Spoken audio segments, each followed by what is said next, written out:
Salut les Rangers, Cosmic Fury épisode 3 coupé du réseau.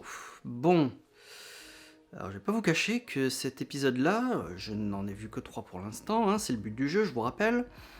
Bah c'est le moins bien des 3 parce que je me suis pas fait chier, mais limite. Il y a ce gros passage avec le verre dégueulasse.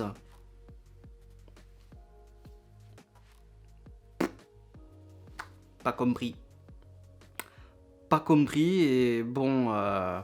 Alors, c'est pour donner quelque chose à faire à Aion en fait. Parce qu'il a rien à faire, Aion. Il y a un petit peu trop de personnages. Il y a les 6, il y a en plus Billy et Fern.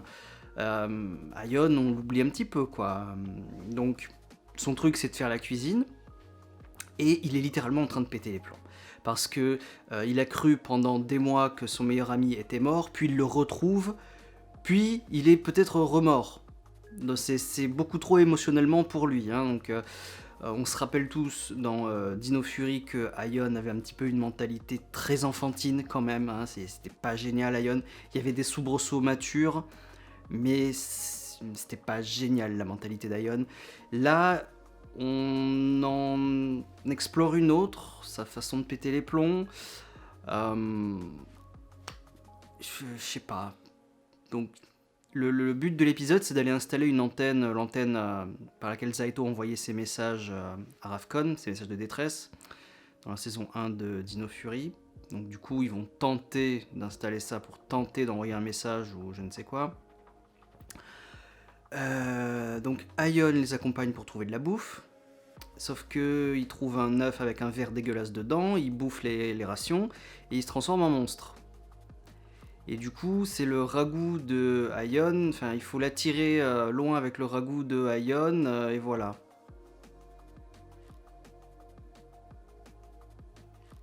Ça a rien à foutre là. Mais bon. Ok.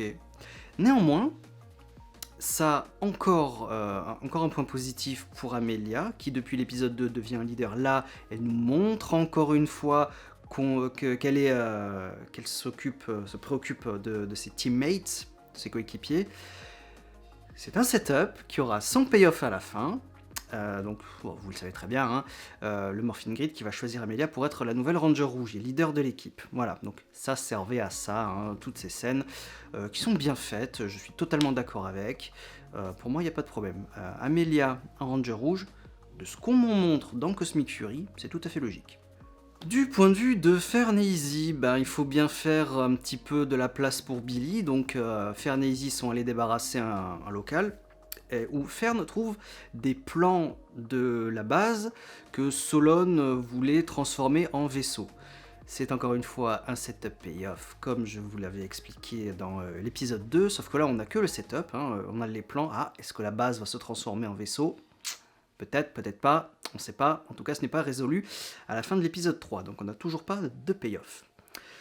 Pendant ce temps, que se passe-t-il sur Terre ? Invasion. Et alors là, encore une fois, on te saupoudre ça de petites références. Donc, Lord Z envahit la Terre et on apprend qu'il a placé un champ de force autour de la Terre pour que les Zords fonctionnent mal, voire pas du tout. Donc, 0 Zord pour personne. On apprend aussi, grâce à la General Show, non, c'est grâce à Jane et Jayborg plutôt, mais il y a un caméo de la Générale Show de Grid Battle Force, Power Ranger Beast Morphers, hein, qui fait un pep talk. Oui, on a connu des invasions, mais vous en faites pas, on reste fort, nanani nanana. Très, très sympa de la revoir, je suis d'accord aussi. Donc on apprend que toutes les équipes, ou une majorité des équipes de Power Rangers de la Terre se battent pour défendre la planète un peu partout dans le monde. Ça c'est ok. Mais encore une fois, show don't tell.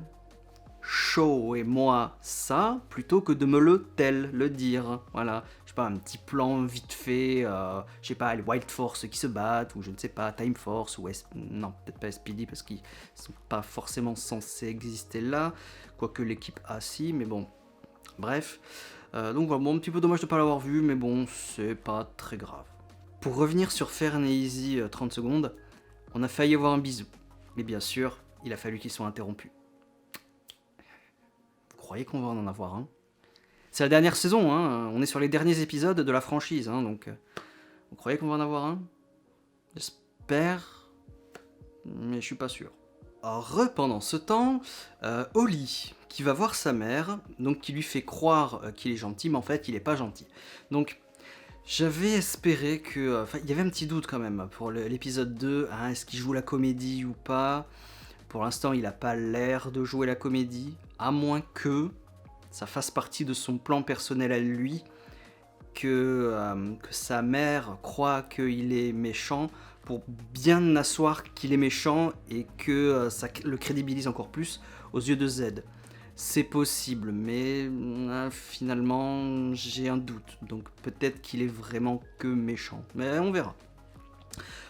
Donc, un message de la part de Mick, qui a trouvé la signature énergétique de Zaito qui se trouve sur la planète Levina. Donc, Oli prend le message et va cafeter à Z immédiatement. Et donc en route pour Levina, en tout cas les forces de Z en route pour Levina. Non, qu'est-ce que je raconte? C'est pas les forces de Z, non, il envoie justement Oli avec un cadeau. Qu'est-ce que ça peut bien être ce cadeau? Alors, moi je me doute de ce que c'est parce que j'ai eu un petit spoil hier. Je me doute de ce que c'est, mais bon, on verra dans l'épisode 4. Mais un espoir subsiste. Billy, qu'on n'a quasiment pas vu de tout l'épisode, il était enfermé dans un local à bidouiller des trucs, à essayer de trouver une connexion avec les dinoclés, la lance des maîtres de la transmutation, enfin du maître rouge en tout cas. Donc il revient enfin à la fin de l'épisode avec de nouveaux morpheurs, les morpheurs cosmiques. Donc il ouvre un portail vers le réseau de transmutation et les orbes cosmiques apparaissent aux Rangers et ils arrivent enfin à se transformer en Power Ranger Cosmic Fury. Alors, la séquence de transformation, ouais, bon, vu que c'est Dino Fury saison 3, c'est un petit peu comme Dino Fury, mais ouais, il y a eu mieux, en tout cas, donc ouais, ok. Point de vue costume, alors, là, c'est la question épineuse. Alors, je trouve que les photos de promotion ne leur faisaient pas forcément justice. Là, quand on les voit mieux, notamment en Full HD, hein, j'ai l'impression que ça passe mieux. Après, c'est les goûts et les couleurs. Littéralement dans Power Ranger, hein. Bah, si vous adhérez au design, tant mieux pour vous. Si vous aimez pas, bah tant pis pour vous. Ouais, je sais pas. Je vais encore être pas original du tout, mais je suis 50-50. Je les déteste pas, mais je les adore pas non plus. Bon, bah, ça passe. En tout cas, quand on a l'épisode en Full HD devant soi, moi ça va. Après, c'est à vous de voir. Et donc, comme je le disais tout à l'heure, on nous fait comprendre que c'est le réseau de transmutation qui a choisi Amelia pour être la Ranger Rouge, la leader, parce qu'il a détecté en elle toutes les qualités nécessaires. Voilà, ce qu'elle nous a prouvé au cours de ces 3 épisodes, je suis totalement d'accord aussi. Donc, on pourrait dire première femme Ranger Rouge. Oui, mais non. Alors, première femme Ranger Rouge, si on la catalogue en tant que telle, oui, parce que c'est la première femme Ranger Rouge à être Ranger Rouge principale, en tout cas, parce que Charlie, Ranger Rouge SPD de l'équipe A, bien que ce soit une femme Ranger Rouge, n'était pas un personnage principal, donc elle compte, mais elle compte pas.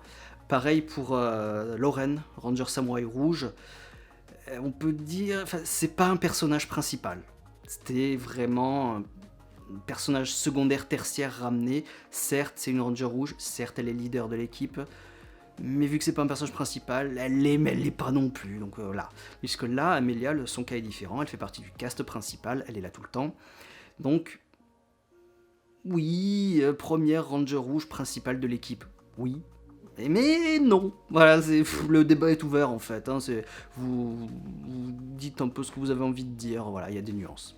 Et donc voilà, donc la grosse partie de l'épisode, c'est l'histoire de ce verre avec Aion, qui est franchement pas génial du tout. J'ai l'impression qu'on sait toujours pas quoi en faire d'Aion, ma foi. Je sais pas trop.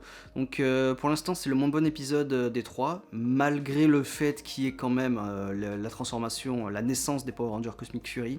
C'est le moins bon des 3, donc je sais pas. Voilà, ma hype est un petit peu redescendue, mais bon, on verra ce que nous réserve l'épisode 4. Bon, je pense qu'il sera supérieur quand même, parce que là, on va aller dans l'action, hein, vraiment, on va voir ce que les pouvoirs cosmiques sont capables de faire.